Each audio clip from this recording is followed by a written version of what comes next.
दोस्तों अगर आपका पोस्ट ऑफिस में खाता है, अगर आपने RD, FD, time deposit, MIS scheme या सुकन्या समृद्धि योजना में पैसा इन्वेस्ट किया है या किसी भी पोस्ट ऑफिस योजना में आपने पैसा जमा कर रखा है, तो आज की खबर आपके लिए बहुत बड़ी है। क्योंकि अब पोस्ट ऑफिस में एक ऐसा नियम लागू किया जा रहा है, जिसकी जानकारी नहीं होने पर आपका काम बीच में रुक सकता है। सोचिए आप पैसे निकालने जाओ और काउंटर पर आप पासबुक दे दो और कर्मचारी कहे सर पहले अपना पैन कार्ड दीजिए, नहीं तो आपका काम अब नहीं होगा। अब सवाल ये आता है, क्या सच में बिना पैन कार्ड पोस्ट ऑफिस में अब कोई लेन-देन नहीं होगा? क्या जिन लोगों के पास पैन कार्ड नहीं है, उनका पैसा फँस सकता है? और सबसे बड़ी बात, अगर आपके पास पैन नहीं है, तो क्या आपका काम पूरी तरह बंद हो जाएगा? दोस्तों, इस वीडियो में मैं आपको ऐसी जानकारी बताने वाला हूँ, जो पोस्ट ऑफिस में पैसा रखने वाले हर व्यक्ति को जाननी चाहिए। और वीडियो के एंड में मैं आपको ऐसी बातें बताऊँगा, जिसे जानकर जिन लोगों के पास पैन कार्ड नहीं है, उन्हें सबसे ज़्यादा राहत मिलेगी। दोस्तों, भारत में करोड़ों लोग ऐसे हैं जो पोस्ट ऑफिस पर भरोसा करते हैं। गाँव हो, शहर हो, गरीब हो, अमीर हो, हर वर्ग के लोग अपना पैसा पोस्ट ऑफिस में जमा करते हैं। किसी ने बच्चों की पढ़ाई के लिए आरडी कर रखी है, किसी ने बेटी की शादी के लिए पैसा जमा किया हुआ है, किसी ने बुढ़ापे के लिए एफडी या मंथली इनकम स्कीम में पैसा इन्वेस्ट किया हुआ है। अब सोचिए, अगर अचानक नियम बदल जाए और पोस्ट ऑफिस में हर काम के लिए पैन कार्ड मांगा जाने लगे, तो सबसे ज्यादा परेशानी किसे होगी?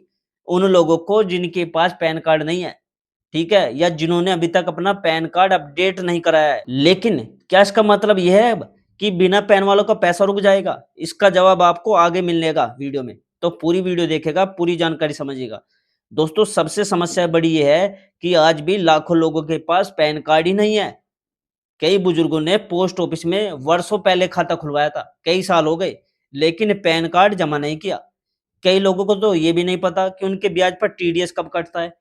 कई लोग सोचते हैं कि पोस्ट ऑफिस में बैंक जैसी सख्ती नहीं होती, लेकिन अब नियम बदल रहे हैं। सरकार चाहती है कि हर वित्तीय लेन-देन का पूरा रिकॉर्ड हो, इसलिए पैन की अहमियत काफ़ी बढ़ गई है अब। और यही वजह है कि पोस्ट ऑफिस में दस्तावेज़ों की जाँच और रिपोर्टिंग पहले से ज़्यादा व्यवस्थित की जा रही है। अब आसान भाषा में समझते हैं कि अब नया नियम क्या है। देखो, अभी पोस्ट ऑफिस में कुछ महत्वपूर्ण कामों के लिए पैन कार्ड माँगा जा सकता है। जैसे अगर आपको नया खाता खोलना है, तब पैन कार्ड लगेगा। आरडी या एफडी करनी है, तब पैन कार्ड चाहिए होगा।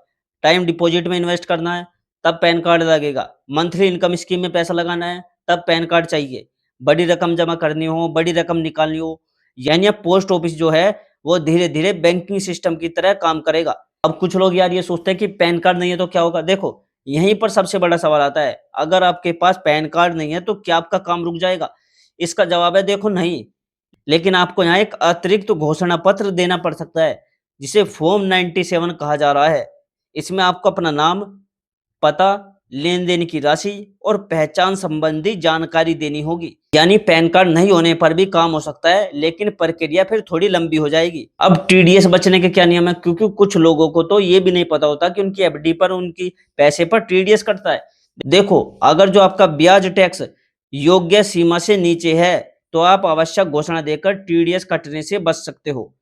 पहले इसके लिए अलग-अलग फॉर्म होते थे, अब प्रक्रिया को सरल और एकरूप बनाने की दिशा में बदलाव किए जा रहे हैं। लेकिन एक बात याद रखें, ये घोषणा हर साल दोबारा देनी पड़ती है, जो मैंने अभी आपको बताया। कुछ बातों को बड़े ध्यान से सुनो। पहली चीज़ तो ये है कि अपना पैन कार्ड होना अब पहले से ज़्यादा ज़रूरी हो गया है। पहले बिना पैन कार्ड के काम चल जाता था, लेकिन अब पैन कार्ड के काम नहीं होगा कोई भी। पैन नहीं होने पर आपका पैसा फँसेगा, लेकिन एक्स्ट्रा फॉर्म आपको भरना पड़ सकता है। तीसरी चीज़ है, अगर आप टैक्स के दायरे में नहीं आते, तो टीडीएस छूट के लिए घोषणा समय पर दीजिएगा। अपनी मोबाइल नंबर और केवाईसी अपनी जानकारी अपडेट अपने अकाउंट में एक्टिव रखो। देखो, आपको कुछ चीज़ें ध्यान रखनी पड़ेगी अब। सबसे पहले तो अगर आपने समय रहते पैन अपडेट कर दिया, दस्तावेज़ पूरे रखे और ज़रूरी फॉर्म जमा कर दिए, तो आपका सारा काम जो है वो बिना किसी परेशानी के चलता रहेगा, उसमें कोई दिक्कत नहीं आएगी। लेकिन अगर आप लापरवाही करते हो, तो पैसा निकालने में देखो देरी होगी, एक्स्ट्रा कागज़ आपसे माँगे जाएँगे, ब्याज पर टीडीएस कटेगा, आपका काम कुछ समय के लिए रुक सकता है। यानी अगर आप कुछ भी पे काम करते हो पोस्ट ऑफिस से रिलेटेड, आपका काम अटक जाएगा। और यही कारण है कि इस अपडेट को हल्के में नहीं लेना है आपको। अब मैं आपको वो बात बताता हूँ जिसका इंतज़ार आप शुरू से कर रहे थे। अगर आपके पास पैन कार्ड नहीं है, तो घबराने की बिल्कुल ज़रूरत नहीं है। आपका पैसा सुरक्षित है, आपका खाता बंद नहीं होगा, लेकिन जरूरत पड़ने पर आपको फॉर्म 97 के माध्यम से ये घोषणा देनी पड़ सकती है कि मेरे पास अभी पैन कार्ड नहीं है। इसलिए सबसे अच्छा यही है कि रोज-रोज झंझट से फॉर्म कौन भरे हर साल? अपना पैन कार्ड बनवा लो। यदि पहले से बना हुआ है तो उसे पोस्ट ऑफिस रिकॉर्ड में जमा करा दो। तो दोस्तों इस वीडियो का जो पूरा निचोड़ है वो यही है कि पोस्ट ऑफिस के नियम पहले से अब ज़्यादा व्यवस्थित हो गए हैं। जिन लोगों के दस्तावेज पूरे हैं उन्हें अब कोई परेशानी नहीं होगी।